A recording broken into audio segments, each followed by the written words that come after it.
Cerita di dalam film ini dimulai ketika dua orang penjahat super yang bernama Lemon Merah dan Lemon Kuning diutus oleh guru mereka yang bernama King untuk berangkat ke kuil Shaolin untuk membunuh seseorang yang bernama Master Minpi.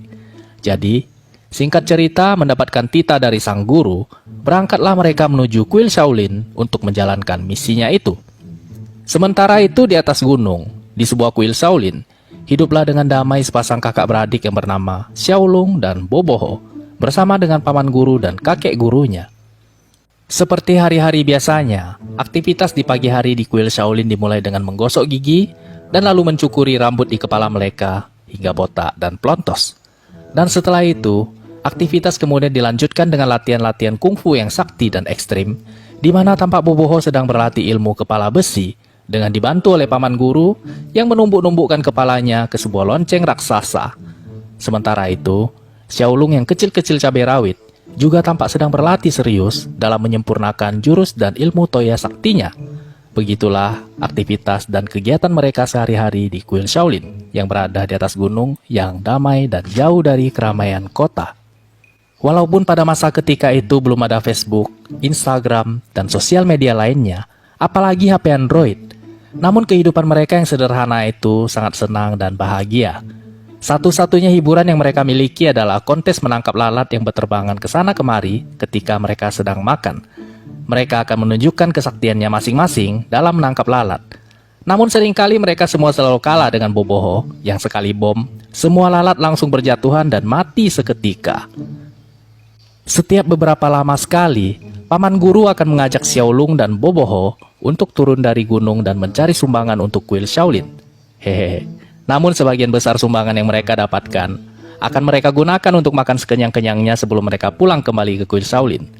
Sementara itu, Lemon Kuning yang mendapatkan misi dari gurunya sedang bersiap-siap untuk membajak sebuah mobil yang akan mengantarkan sebuah kue ulang tahun untuk kakek guru. Lemon Kuning menghentikan mobil tersebut dan kemudian melumpuhkan sang supir. Dia kemudian menambahkan sebuah dinamit mini berbentuk sebuah lilin ulang tahun dan lalu mengantarkan kue tersebut ke kuil Shaolin. Namun untung saja paman guru yang pintar berhitung segera menyadari bahwa lilin yang menandakan umur di kue ulang tahun gurunya tersebut ternyata lebih satu buah. Paman guru kemudian segera mengembalikan lilin yang lebih itu kepada Lemon Kuning dan meletuslah Lemon Kuning. Merasa misinya di siang bolong tidak membuahkan hasil, pada malam harinya Lemon Kuning kembali lagi ke kuil Shaolin untuk melancarkan aksinya. Kali ini dia menggunakan sebuah peledak jarak jauh karena sudah trauma dengan bom jarak dekat. Namun ketika penjahat super yang satu ini sedang sibuk menyiapkan gulungan kabel pemicu bom, tiba-tiba saja Xiaolong keluar dari kamarnya karena kebelet pipis. Sambil terkantuk-kantuk, Xiaolong kemudian menginjak tuas pemicu ledak dan meletuslah lagi Lemon Kuning. Pada suatu hari ketika paman guru dan Boboho sedang menyusuri sungai untuk mencari ikan, mereka melihat seorang wanita yang sedang melamun sendiri di tepi sungai. Paman guru yang tidak kuat melihat wanita cantik kemudian bertanya kepada wanita tersebut apakah ingin menangkap ikan. Namun tak disangka-sangka, wanita itu justru berkata kepada paman guru bahwa dia sudah bosan hidup dan ingin bunuh diri.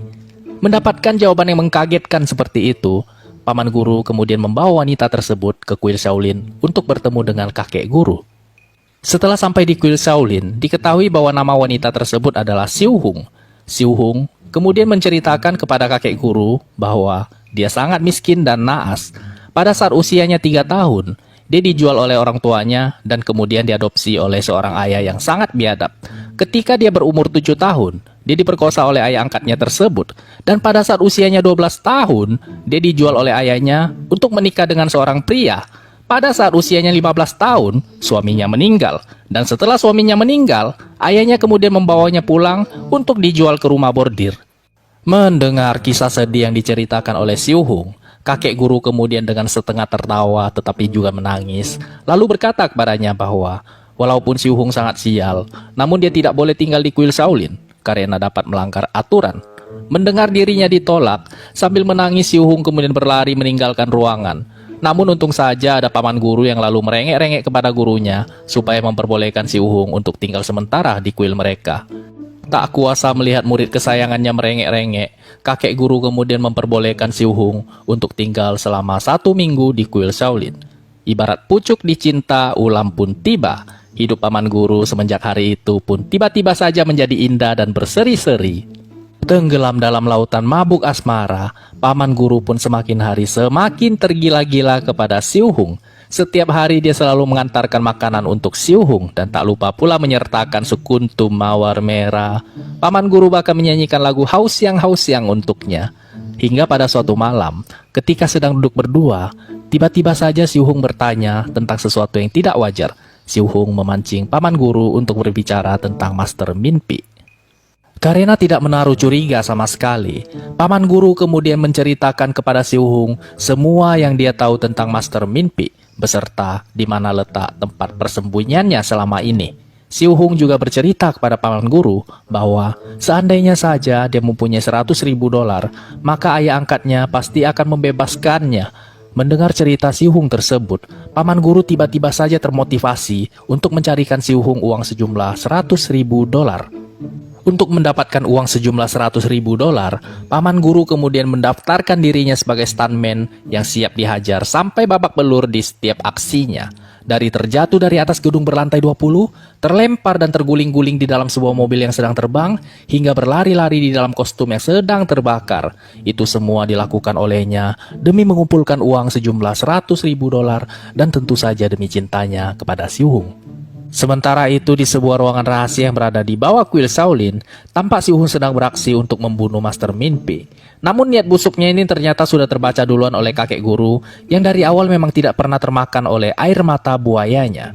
Kakek guru kemudian bertarung dengan Siu Hung dan lalu berhasil membuka kedok samarannya. Siu Hung yang selama ini dikenal sebagai sesosok wanita lemah lembut dan malang, ternyata tidak lain tidak bukan adalah Lemon Merah, murid King dari aliran sekte setan. Karena ilmu kungfunya kalah melawan kakek guru, Siu Hung kemudian menggunakan cara curang dan lalu berhasil mengalahkan kakek guru. 2 hari kemudian, pulanglah Paman Guru dengan kaki terpincang-pincang sambil meneriakkan nama Siu Hung. Hatinya berseri-seri karena di dalam benaknya, dia berhasil membawa pulang segenggam berlian untuk menebus kekasihnya dari tangan ayahnya yang bejat itu. Namun bukannya mendapatkan sebuah pelukan hangat, dia malah terkejut bukan main. Ternyata Siu Hung telah menghilang dan malahan gurunya juga telah diculik. Tidak lama kemudian, muncul Lemon Kuning yang lalu memberikan selembar surat yang diikatkan pada kaki seekor merpati yang sedang terbang. Ternyata di dalam surat tersebut tertulis bahwa apabila mereka ingin menyelamatkan kakek guru, maka mereka harus datang ke kastil tua sekte setan sebelum 7 hari berlalu. Mendengar kakek guru kesayangan mereka telah diculik dan terancam nyawanya, Paman Guru, Xiaolong dan Boboho segera menggunakan waktu yang diberikan untuk berlatih segiat-giatnya dan menyempurnakan jurus-jurus andalan mereka. Tampak Xiaolong berlatih keras menyempurnakan tinju dan tenaga dalamnya di bawah pengawasan ketat oleh Paman Guru. Sementara Boboho juga berusaha sekuat kepala untuk menyempurnakan ilmu kepala besinya. Setelah ilmu mereka cukup sempurna, mereka bertiga kemudian berangkat untuk menyelamatkan kakek guru mereka. Namun sebelum mereka diizinkan untuk bertarung dengan dunia luar, aturan kuil Shaolin mengharuskan mereka menghadapi 9 manusia tembaga penjaga kuil Shaolin. Mereka kemudian membagi tugas dengan adil.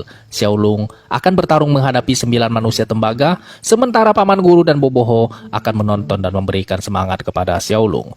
Satu persatu manusia tembaga berusaha untuk menghajar Xiaolong dengan tongkat emasnya. Namun tampaknya usaha dan latihan keras Xiaolong selama ini tidaklah mengkhianati hasil. Satu persatu manusia tembaga dipukul mundur oleh Xiaolong dengan pukulan dan tendangan mautnya. Setelah 8 manusia tembaga berhasil dikalahkan oleh Xiaolong, muncullah manusia tembaga ke-9 yang terkenal dengan ilmu kepala besinya.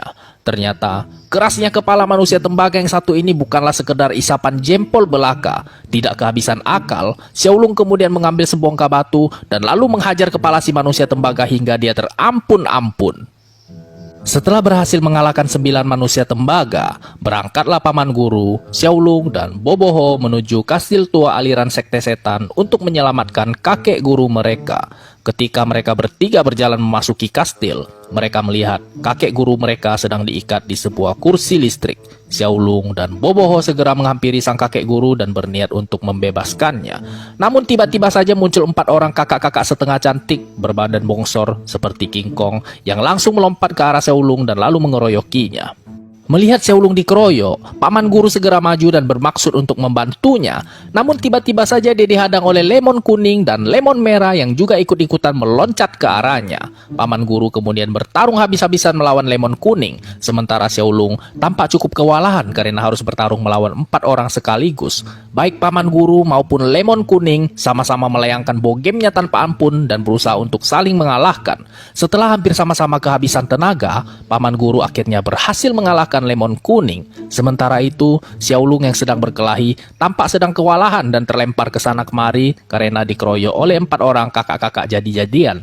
Merasa energinya tidak cukup tinggi, Xiaolong kemudian terpaksa mengeluarkan botol susu andalannya dan langsung meminum susu dari botolnya tersebut. Setelah meminum susu dari botolnya itu, energi Qi di dalam tubuh Xiaolong langsung meledak-ledak dan hanya dengan 4 kali kibau saja, keempat orang kakak-kakak yang mengeroyokinya tadi sudah nempel seperti cicak-cicak di dinding. Sementara itu, tampak paman guru yang sedang menerima pukulan yang membabi buta dari lemon merah alias Xiu Hong, tetapi tampak tidak memberikan perlawanan sama sekali. Heran karena tinjunya diterima mentah-mentah, Xiu Hong kemudian bertanya kepada paman guru kenapa dia tidak melawan. Namun dengan jantannya paman guru kemudian berkata kepada Xiu Hong bahwa dia tidak akan melawan karena dia cinta mati kepada dirinya. Mendengar jawaban paman guru, Xiu Hong pun seketika itu juga langsung jatuh cinta kepada dirinya. Namun ternyata pertarungan di kastil tua aliran sekte setan ini belumlah berakhir. Tiba-tiba saja Boboho diserang oleh 2 orang master kungfu. Melihat saudara kesayangan tersebut dipukuli, Xiaolong segera menerjang masuk dan seketika itu juga langsung terlibat perkelahian dengan kedua master kungfu. Ternyata ilmu bela diri Xiaolong belumlah cukup tinggi untuk melawan kedua master kungfu ini. Xiaolong melambung ke sana kemari menerima pukulan dan tendangan dari kedua master kungfu tersebut. Dan ketika Xiaolong mencoba untuk meraih botol susu andalannya, trik tersebut pun ternyata sudah diketahui oleh sang master kungfu. Mendapatkan serangan bertubi-tubi yang membuat dirinya terluka parah, Xiaolong berusaha untuk merangkak pergi dan keluar dari perkelahian. Namun untung saja ada lemon merah yang segera berlari ke arahnya dan segera menawarkan bantuan asupan nutrisi. Mendapatkan tawaran dari calon bibi gurunya ini, Xiaolong pun tidak menyia-nyiakan kesempatan dan langsung melompat ke arah lemon merah. Setelah mendapatkan asupan gizi yang cukup dari calon bibi gurunya, Xiaolong pun tiba-tiba saja mengeluarkan jurus mabuk dan kembali bertarung dengan kedua master kungfu tersebut. Alhasil, setelah bertarung beberapa saat, kedua master kungfu tersebut roboh di tangan Xiaolong. Setelah semua lawan di kastil tua aliran sekte setan tumbang, sekarang muncullah musuh yang sebenarnya, yaitu King, guru dari aliran sekte setan. Di saat yang bersamaan, tak disangka-sangka ternyata muncul juga Master Minpi, adik dari kakek guru.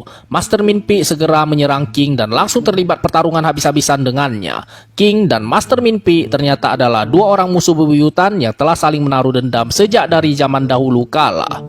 Setelah bertarung beberapa lama dan saling melancarkan berbagai serangan maut mematikan, ternyata King tidak dapat dibunuh karena dia telah merubah dirinya menjadi makhluk setengah iblis. Melihat adiknya hampir kehabisan jurus, kakek guru kemudian menyuruh Boboho untuk memberikan air kencingnya. Karena menurut kakek guru, satu-satunya cara untuk membunuh King adalah apabila dia diserang dengan menggunakan air kencing dari seorang perjaka Ting Ting. Namun celakanya, paman guru malah meleset ketika menyiramkan air kencing dan malah mengenai Xiaolong. Melihat sekujur tubuhnya bermandikan air kencing, Master Minpi kemudian menyuruh Xiaolong untuk segera melancarkan serangan ke arah King. Tinju dan tendangan dari Xiaolong yang sekujur tubuhnya dibasahi oleh air kencing Boboho ternyata ampuh dan membuat sekujur badan King melepuh ibarat tersiram air keras. Tanpa membuang-buang waktu, Master Minpi segera menggabungkan jurus andalannya bersama Xiaolong dan berhasil menghajar mundur King hingga terduduk di sebuah kursi listrik dan kemudian tewas terbakar. Setelah berhasil memusnahkan aliran sekte setan, Master Minpi kemudian pamit dengan kakek guru dan kembali mengasingkan dirinya dari dunia persilatan. Sementara Xiu Hong kini telah resmi menjadi bibi guru dari Boboho dan Xiaolong. Boboho, Xiaolong, dan paman guru kembali menjalani hidupnya yang sederhana dan bahagia di kuil Shaolin. Dan film pun selesai.